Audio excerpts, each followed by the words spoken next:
I think I'm going to play this while I go pee. The site works, mostly.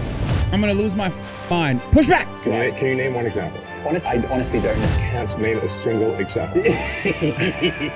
Come on, bro. Oh, here, the BBC. Elon Musk tells the BBC about painful Twitter takeover, an exclusive interview.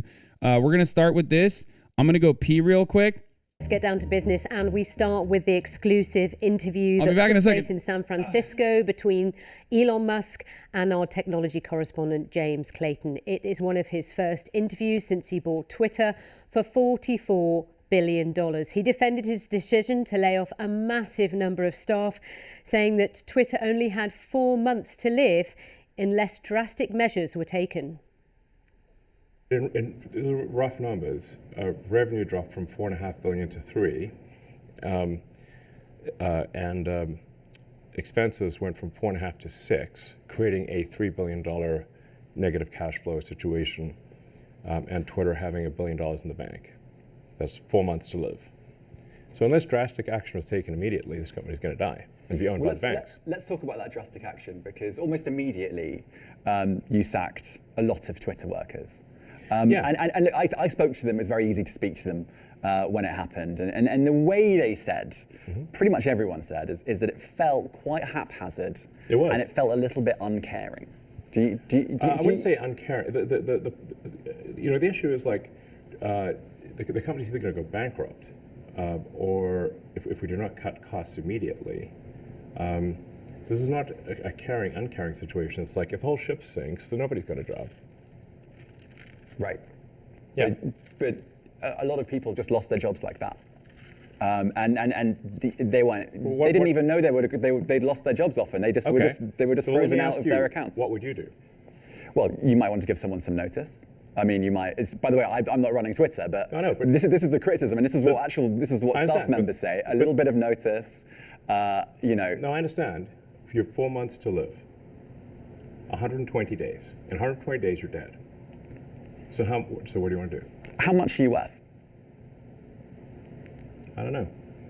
But we're talking about around the $200 billion mark. I mean, it's not quite. You're framing it in a way that it had a few months to live. I already don't like what's going on here. What the f is happening? Did this guy get owned by Elon Musk? Is this controlled opposition? What the f is this? You should never, under any circumstance, get owned by Elon Musk. It should be illegal to be owned by Elon Musk. You're quite a rich man. I sold a lot of Tesla stock to close this deal. I did not want to sell the Tesla stock. In what was quite a lengthy interview, Elon Musk also said he is confident that the social media platform Twitter will become profitable again and advertisers will return. Let's have a listen to this. In terms of advertising, obviously Twitter's not a private company anymore, so we don't really know how it's all going. Have all the advertisers come back? Not all, but most. And you can see it for yourself on Twitter, even in the For You feed. Yeah, no, totally. That's why I keep getting like Matt Walsh ads or ads about some Jesus movie. That's bullshit. But he can lie about it because it's a private company. Who's gonna check him? Wow, someone should really tell Elon Musk that he's lying about his company. Like, yeah, of course. Right. I mean, in the following feed. Don't use For You because it sucks. Right. Filled with hate speech, I'm told. That's not what I said. Okay, fine. Well, why don't you use For You? What's wrong with it? How is it going? Is Twitter in profit now? No, Twitter is rough. I'd say we're rough. This guy already is just the worst interviewer of all time. Elon Musk is here because he knows very well. Elon Musk is here with a different purpose than this guy is. When you're going to interview someone like this who loves right-winger content, who like is, a right-winger himself, he's coming at it to look like Jordan Peterson, okay? He's not there to have like an actual interview. He's glazing up the interview because he knows it was a softball. Yeah. I do say that in the interview, I have a lot of respect for the BBC. Not organization is perfect, of course, but the BBC overall quite good. Yeah, of course he's glazing the BBC. They sucked them. Roughly break even at this point. And I think you've said before you see a world where you could be in profit. Is there a timeline on that, do you think? I mean, depending on how things go, if current trends continue, I think we could be profitable, or, I mean, to be more precise, we could be cash flow positive this quarter if things keep going well. This quarter, as soon as that. Fucking cap, brother. What the fuck? That's insane. Bro. If you ask that, you better have some goddamn follow-up to be like, all of these advertisers have pulled. You're a journalist. You could go to the advertisers and ask, OMD, for example, or Ogilvy, or any number of like major ad companies, whether or not they have stood by their original take that they were pulling their ads out of Twitter. You can come to this interview with armed with the answers. You can turn around and go, well, here, as journalists, we did our jobs, and we went to some of your top sponsors, top advertisement buyers, right? And we asked them if they are still working, and it seems like they're still not working with you guys. So what do you have to say to that? How have you made up the lack of revenue from all of these major companies that have said that they're pulling out of Twitter? How have you made up that revenue? How? Especially because Elon Musk is like a known con man. He does this all the time. He's like, self-driving cars are coming. M. Hud says, I've manually blocked every promoted tweet for 6 years and I don't see any lately. Elon Musk is going to go into your account and unscrew that. So you are forced to see all the promoted tweets and they go crazy. No, you can't do that. For the record, this is not just Elon Musk. Most CEOs are trained to be this way. They're trained to defend the company, and for that purpose, they will lie. So you should have this level of preparation, and you should have this level of training before you cover any CEO of any corporation. Possibly, yeah. Wow. And do you have a message for the advertiser? I mean, can you say which advertisers haven't come back? I think almost all of them have either come back or... Elon doesn't lie, though. Yeah, no, you're right. Elon has never lied. Battery swaps are happening currently. The Tesla truck the Cybertruck is in full-blown production. Everyone's driving around with it. Everyone's driving around with the Roadsters that are, mass consumed. This is a big banger. Everyone is driving their self-driving cars, which is pretty cool. We're on Mars. There's a boring tunnel in Los Angeles now, which has greatly reduced traffic. The Hyperloop is real. I mean, COVID was over 2 weeks after he said COVID will be over in 2 weeks. It was crazy when it ended in April 2020. I mean, Tesla did secure funding and actually went private at 420. Wait, what? 8 years Elon Musk has been saying what is he this? Can deliver a self-driving car in a year or so. He still isn't close. A Tesla car next year will probably be 90% capable of autopilot. So 90% of your miles could be on auto. We're probably only a month away from having autonomous driving, at least for highways and for relatively simple roads. Dude, sorry. How can I forget? Hold on. The funniest one. I will step down as Twitter CEO if this poll ends up causing me to step down from Twitter as Twitter CEO. I will also only make major decisions about Twitter via polls. I also bought Twitter for free speech purposes and certainly wasn't actually owned by the Delaware courts and forced to buy it, which I tried to fight in the court system. Model S and Model X at this point can drive autonomously with greater safety than a person right now. We're still on track for being able to go cross-country from LA to New York by the end of the year, fully autonomous. But next year, for sure, we will have over 1 million robo-taxis on the road. It's so crazy that he just lies all the fucking time, nonstop. And there are still people, after all of his patently obvious abject failures on the timeline, and how thin-skinned of an egomaniacal man baby he is, you still have people going, nah, dog, you don't understand. He's a billionaire. He fucking did this. Elizabeth Holmes did the same shit as him. Yeah, except Elizabeth Holmes, the biggest problem for Elizabeth Holmes is that, like, there's no green credit swap scheme that Elizabeth Holmes could generate revenue for her shareholders on. And the entire process was built on lies, but at least Elon Musk ultimately delivered vehicles. You know, there are Teslas on the roads. And even though the company was going bankrupt or near insolvent many, many times throughout his career, as he kept lying and lying and lying, he was still able to get through it. He is a successful con man. That's the difference. I'm extremely confident of achieving full autonomy and releasing it to the Tesla customer base next year. When do you think Tesla will solve level 4 FSD?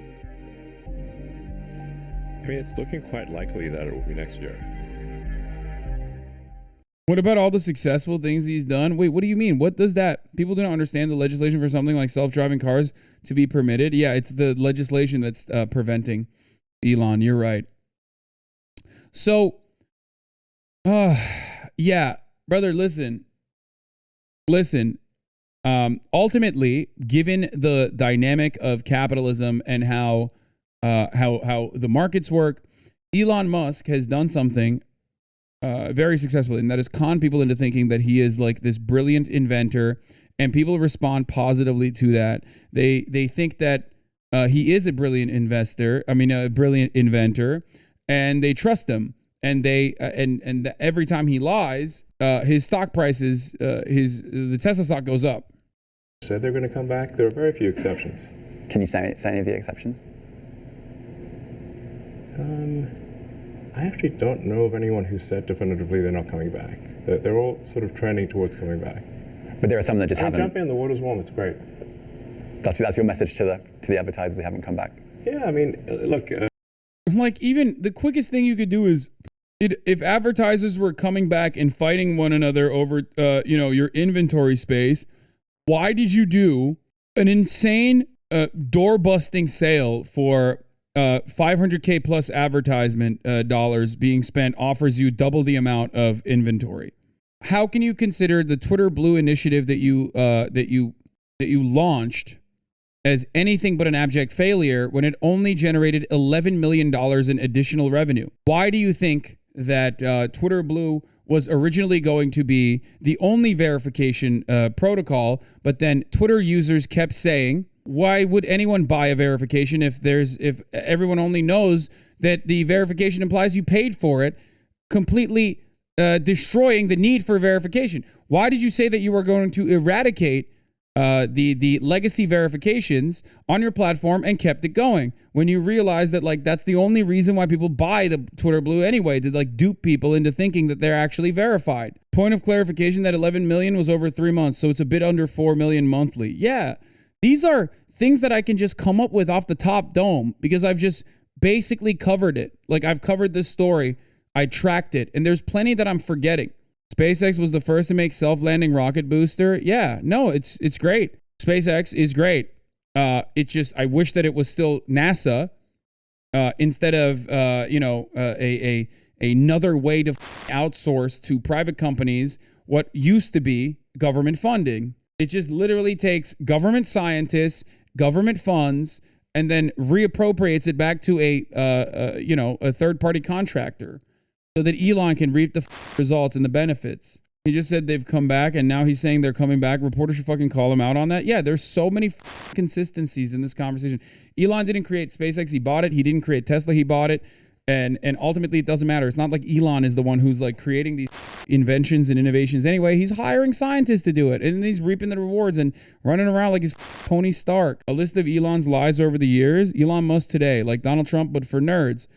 Waiting on the Content Moderation Council. 166 days since Elon Musk promised Twitter would reinstate banned accounts without first creating a diverse Content Moderation Council, which was a lie.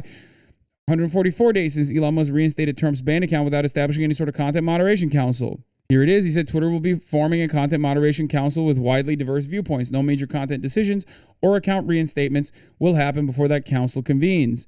Trump will be reinstated, Elon Musk said in a tweet, which, by the way, was actually democratically voted on. Another thing that he said was he was going to make only large decisions on Twitter with oh my God, that's such a good fucking take. SpaceX is a ghost kitchen. The Everything app. Buying Twitter is an accelerant to creating X, the Everything app. He wants to do literally the same thing that China does, but for Twitter. So let's see what happens with that. I don't know why the anyone would put all of their information on Twitter like that, but when he awkwardly blurted out on Joe Rogan, a lot of people don't realize I'm the lead engineer at SpaceX. Tesla will find itself. 216 days since Elon Musk said Tesla would start paying customers when service appointments are rescheduled with little notice in order to be fair. Yeah, good job. That never happened. Yeah, good luck, by the way, if you are a Tesla owner. Sue everyone. 327 days since Elon Musk announced he was building a new litigation department at Tesla for the purpose of suing people after he was accused of offering a horse in exchange for sexual services. Remember when he went to Twitter and he said, I'm going to find the greatest Twitter lawyers of all time to build an Avengers team of lawyers. And then he never did that. Possibly because he realized how stupid that would be. Rocket fuel solves climate change. SpaceX is starting a program to take CO2 out of the atmosphere and turn it into rocket fuel. Good luck with that initiative. 1,000 times all Earth combined. 520 days since Elon Musk promised 1,000 times all the other orbital payload on Earth. The Starship fleet is designed to achieve over 1,000 times more payload to orbit than all other rockets on Earth combined. Bitcoin pollution good, but also bad. 720 days since Elon Musk explained Bitcoin helps solve climate change by burning coal. 700 days since Elon Musk explained Bitcoin helps cause climate change by burning coal. We are concerned about rapidly increasing use of fossil fuels for Bitcoin mining and transactions, especially coal, which is the worst emissions. HODL. Bitcoin paid to Tesla will be retained as Bitcoin, not converted to fiat currency. Uploading the FSD button any minute now. 753 days since Elon Musk announced the FSD button and V9 of FSD will be uploaded soon. Speed will double to 300 MB and latency will drop to 20 milliseconds this year. I'm not an Elon simp stating SpaceX made the first self-landing rocket is just a fact. Jesus Christ.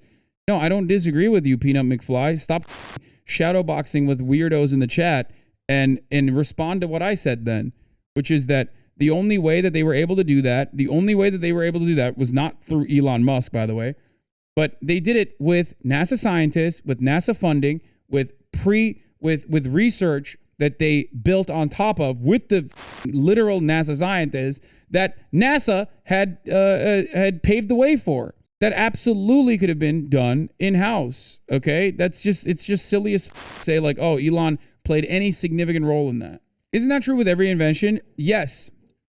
It is true with most inventions, something that I talk about all the time, especially more important in the field of medicine, in the field of coming up with novel chemical compounds, for example.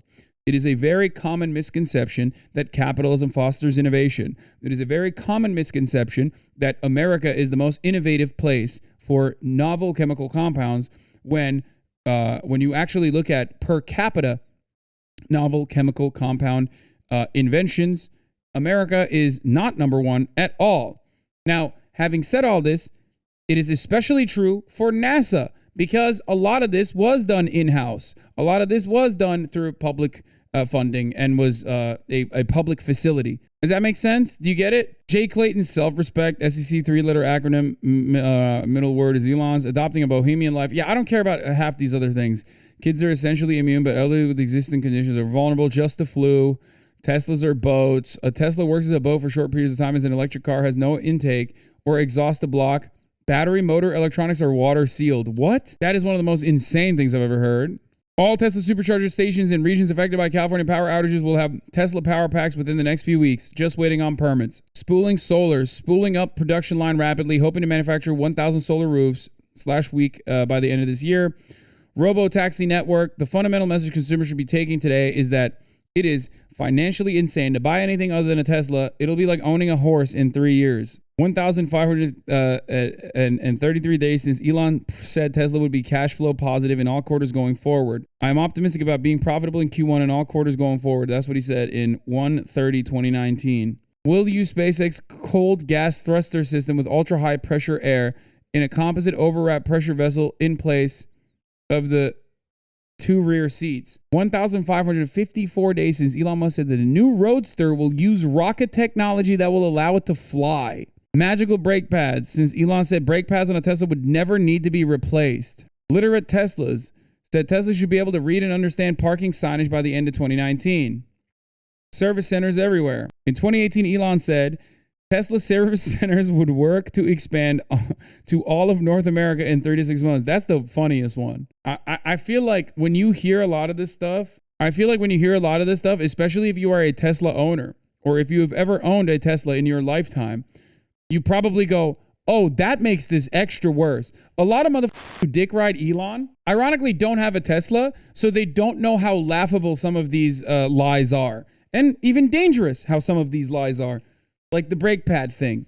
Yeah, a lot of people say like, oh, LeBron lies all the time, but nobody thinks about how much Elon lies. Tesla Kila, he did actually come out with a Tesla Kila, technically. It wasn't mass produced, but he came out with like one tequila that he branded as like in a Tesla. It was limited edition. Laser space glass. Tesla owners can refer someone to buy a Tesla and get any image they want, laser etched in glass and sent to deep space for millions of years.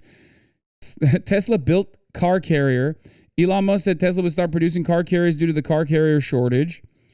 Elon Musk said SpaceX would probably build a base on Mars by 2028.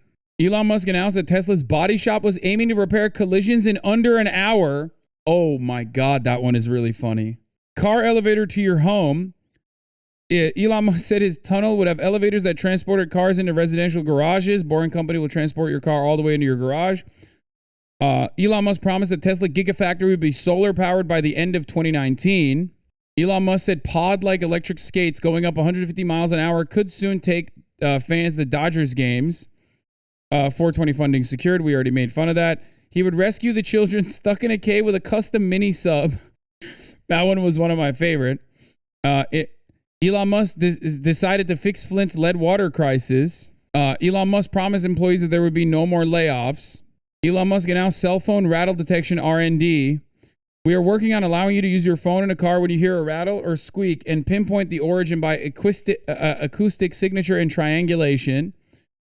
Elon promised customers that Teslas can work with a failed motor. Tesla AWD is dual motor, so you can fully drive a car even if one breaks. That's true. That one he promised, and he actually can. Is that correct? Megaphonics is our Elon Musk simp.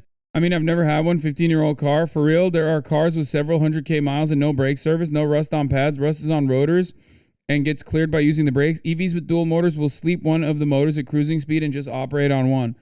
Pango, our 2 resident EV nerds are fighting one another right now in the chat over the lifetime brake pad thing. But yeah, this is just a litany.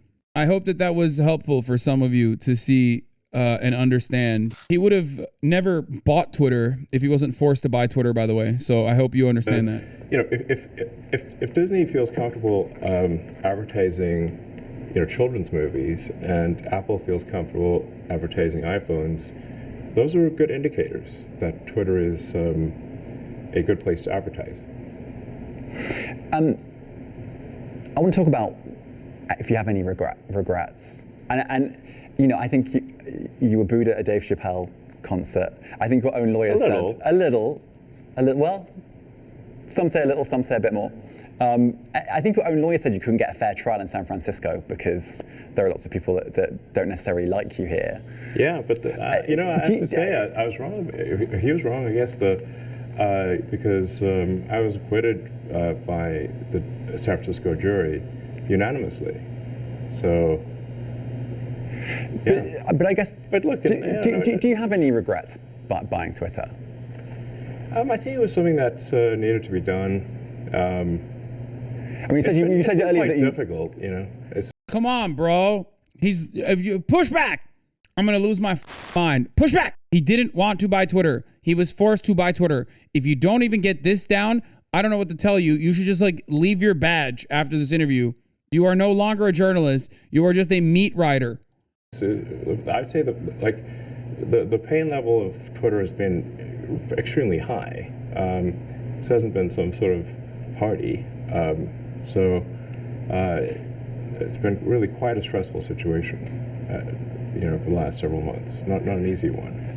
But apart from the pain, I mean, so it's been quite painful. But I think at the end of the day, it should have been done. I think were there many mistakes made along the way? Of course,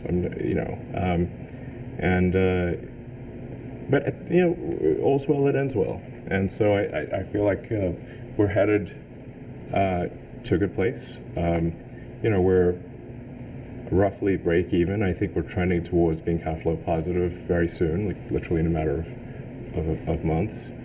The advertisers are returning. I think the quality of recommended tweets. Bro, even in the interview itself, he just contradicts himself. Like, he's like, nah, Twitter is doing great. The water is warm, dip in. And then turns around and is like, okay, it's going to be great. I promise. Like, please believe me. It's going to be great. It's going to be so sick. Has improved significantly, and we've taken a lot of feedback from people that have looked at the open source recommendation algorithm, and we've made a lot of improvements even since that was made open source, and we're going to keep doing that. So overall, I think the trend is very good. So. Well, let's unpack this further with our business reporter, Joao Da Silva, who joins us from our bureau in Singapore. Joao, it was an I'm sorry, you can't lick your wounds after conducting a shitty interview. I'm not letting BBC do that right now. Okay? That is literally what they're doing. They did a shitty interview. Elon said a whole bunch of nothing, which is what you're expecting from CEOs. And that's what your expectation should be, which is precisely the reason why you should absolutely do your very best to parse through that misinformation with actual information that you prepared ahead of time. That's what a good journalist is supposed to do. You didn't even prepare. Like, what is this? This looks like it was haphazardly put together last second by, a bunch of people who were just like, oh, we have an opportunity to talk to him. Extraordinary conversation. You and I were both watching it live. You in our bureau in Singapore, me in the studio here in London. He had so much to say about so many things, but when it comes to Twitter itself and the business, he does sound confident. He is telling us all we'll be back in profit soon and advertisers will be back. Well, we'll have to wait and see. But Elon Musk did sound very upbeat in that interview. He talked about daily usage being up and yes, the company finally breaking even now that, according to him, advertisers are back. He told James at one point how the situation was bleak when he first took over, accused the previous management of running it as a non-profit, saying that the company had only, in his own words, a few months to live. And he said that, like other internet companies, Twitter was facing a massive drop in revenue. All of that to justify, of course, those controversial mass layoffs that we saw at Twitter earlier this year. He admitted that the headcount has gone from 8,000 to 1,500 under his leadership. The thing is, many analysts are saying that medicine might actually be the poison that's hurting Twitter. Many people in the content moderation team have been fired, and advertisers fear that increases the likelihood that their here's the one thing. As a private company, you can basically he owns it, right? So you can pretty much lie about a lot of shit. Even as a publicly traded company, you often get away with lying about a bunch of shit, right? But because it's Twitter and it's so prominent in media, it's used as a tool so frequently by journalists that you can't really get away with a lot of your lies on Twitter as it pertains to Twitter, because everyone fucking sees it. You know what I mean? When you say oh, dude, no, actually Twitter is doing incredible. Like when you say, oh, the Twitter advertising is actually doing gangbusters, you're like, is it? Like, I don't see what you're fucking talking about. It seems like you're lying. There's obviously more to back up that sentiment, that skepticism. There's information that you can use, which they fucked up and did not use, right? Like major advertisers pulling out. They should have gone to those major advertisers and asked them if they actually committed to pulling out entirely or if they got back. But one thing that you can absolutely point to, for example, is the evisceration of any kind of, one, content moderation, and two, the actual editorial teams that used to create the trending tabs. That part is now just algo dictated, and it sucks. I have not touched the trending tab since Elon took over and fired the entire team. It used to make the website experience a lot better. It's gone. It's complete shit. And you will never find a human being that will tell you, no, actually, it's better this way. There's more in the interview. Is there more that I missed on? Add that, we like, where's the full interview? Because this is not it. Can someone send it to me? I don't want to watch the whole hour-long one, but... First of all, why did you agree to do this interview with the BBC? I don't know, I like spontaneity. And I know there's a lot going on, and it seems like I actually do have a lot of respect for the BBC. Although sometimes I forget what the BBC stands for, But what is it? Just kidding. You know what it stands for. Yes, I do. So there's a lot going on. So I thought this might be a good opportunity to answer some questions and. I guess maybe get some feedback too. What should we be doing different? I know the BBC, for example, is not thrilled about being labelled state-affiliated media. Not exactly. I was going to get to that later, but let's go for it now. It's officially objected to that term. Do you want to respond to it? Yeah. So our goal is simply to have, to be as truthful and accurate as possible. So I think we're adjusting the label to be publicly funded, which I think is perhaps not too objectionable. We're trying to be accurate. I'm not the BBC, but yeah, for the record, that is the only good thing that he's done. Like, in a sea of nonsensical bullshit that has like eviscerated this major platform, that is probably the only good thing he's done. Labeling Western state broadcasters as state broadcasters is not a bad thing. It's correct. But publicly funded is how the BBC describes it. Okay. So that would be accurate. Itself. If we use the same words that the BBC uses to describe itself, that presumably would be okay. I'm not asking you for a yes or no, since you're not running the BBC per se. But it seems to pass a reasonable. So you're going to change those labels on the BBC Twitter feed and also NPR's as well? Yeah. Right. Publicly funded. Basically, that's we're trying to be as accurate as possible. Okay. Yeah. All right. Fine. First of all, I just want to clear something up. Are you sleeping in the office? Here? I sometimes sleep in the office. Like? In the library. 5 days a week? No. 3 days a week? I'm not here 5 days a week. But there's a library that nobody goes to on the 7th floor, and there's a couch there, and I sleep there sometimes. Okay. In terms of the general overview, the reason why I think you've agreed to do this is because you wanted to talk about the first 6 months as chief executive owner of Twitter. Yeah, it's kind of like whatever you want to talk about, Right. So, how do you think it's gone? Well, it's not been boring. It's been quite a roller coaster. Things are going, I think, reasonably well. We've seen some all-time highs in terms of total user time. So we passed 8 billion user minutes per day, which is a lot of user minutes. So usage is up. Growth is good. The site works mostly.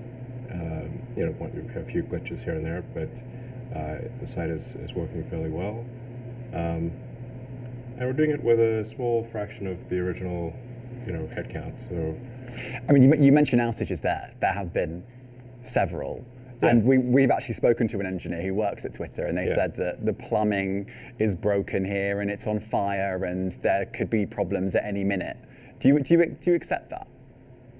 No, there have been a few outages, but not for very long, and it's currently working fine.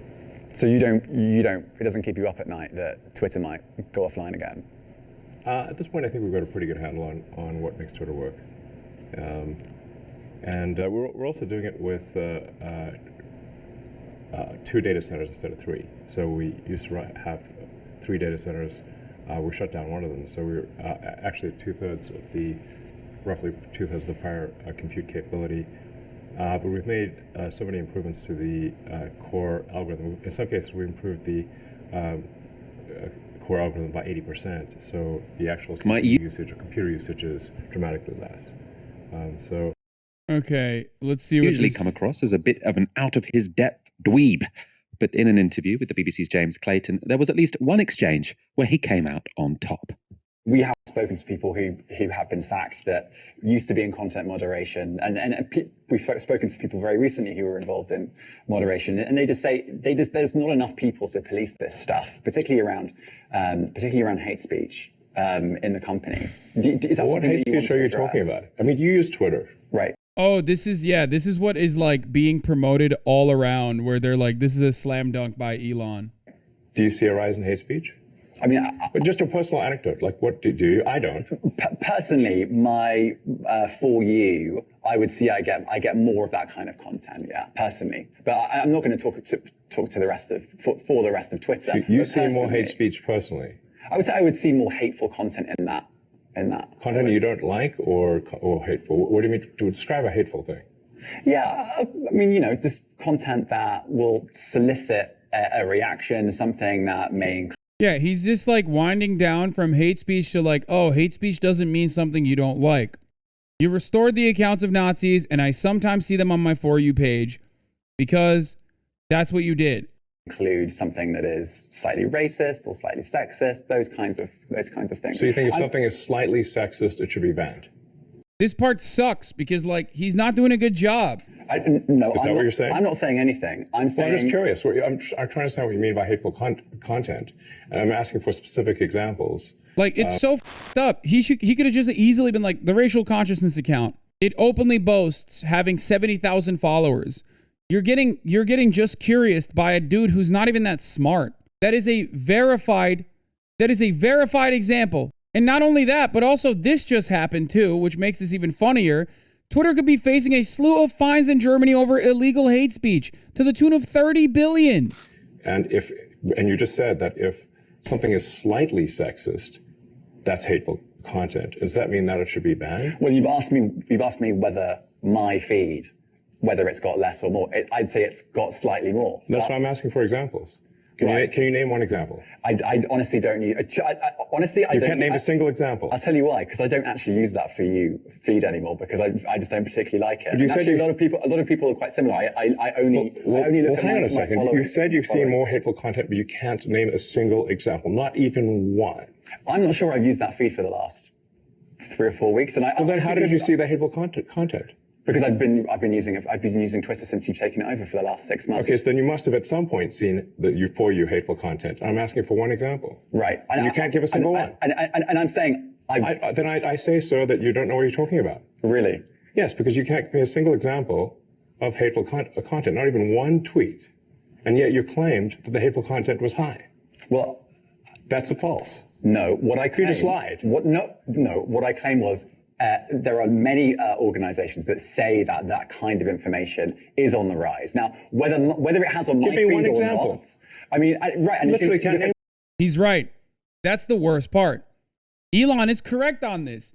Give one example. There are literally surveys conducted on it. There are studies on it that have been tracking the rise of hate speech. Of course, this is going to turn out to be a debate. You're talking to a debate lord. Every journalist, when they are conducting interviews like this, should take a contentious position. This is not supposed to be a safe space for Elon to say whatever the he wants without an ounce of scrutiny. It blows my mind. This was just an abject failure, dude. Something like the Strategic Dialogue Institute in the UK, they will say that. So look, people will say all sorts of nonsense. I'm literally asking for a single example, and you can't name one. Right, and as I already said, I don't use that feed. But then how would you know that? I don't think this is getting anywhere. You literally said you experienced more hateful content, and then couldn't name a single example. Right, and as I said, that's absurd. I haven't actually looked at that feed. Then how would you know this hateful content? Because I'm saying that's what I saw a few weeks ago. I can't give you an exact example. Let's move on. We only have a certain amount of time. Well, that was the moment he f***ed up. I'm seeing in my For You feed lots more hateful content. And then he says, give me an example. Actually, I don't use my For You feed. And I haven't used it for weeks. Dahlia, I mean, in that guy's defense, apparently he got very short notice to do the interview. I'm sure he was a bit terrified. The most high-profile interview he's done in his life. But that was bad, wasn't it? That was excruciating in many ways. And I think that had he, I don't know, had the time or, you know, had the expertise, I think a lot of people who work in, you know, content moderation or whatever will have watched that and been like, you had a golden opportunity to like really put to Elon Musk like the problems that are going on in Twitter, and you just fumbled it. So it was excruciating. It's not as much of a win for Elon Musk as I think it's being made out to be, because I think if your entire argument that what's happening on Twitter is fine is resting on the idea that you can't come up with a concrete example of hate speech on the platform, it's going to fall apart pretty quickly, even though not in that interview. But I mean, come on, you know, like. Yeah. Like we just did. We showed you immediately. She's right. Yeah. That's the other part of this. Like, you can just immediately hit two different notes and eviscerate Elon Musk's idiotic expectation of anecdotes, because there are plenty of anecdotes to draw from. Products will appear next to toxic content on the platform. And we do know that major advertisers like Volkswagen, like General Motors did pause their relationship with Twitter earlier this year. So we'll have to really wait and see whether indeed Musk has reason to be optimistic about Twitter's future. Okay, Joe, thank you very much. Joe De Silva in Singapore. Just to say, online, you can... So dumb.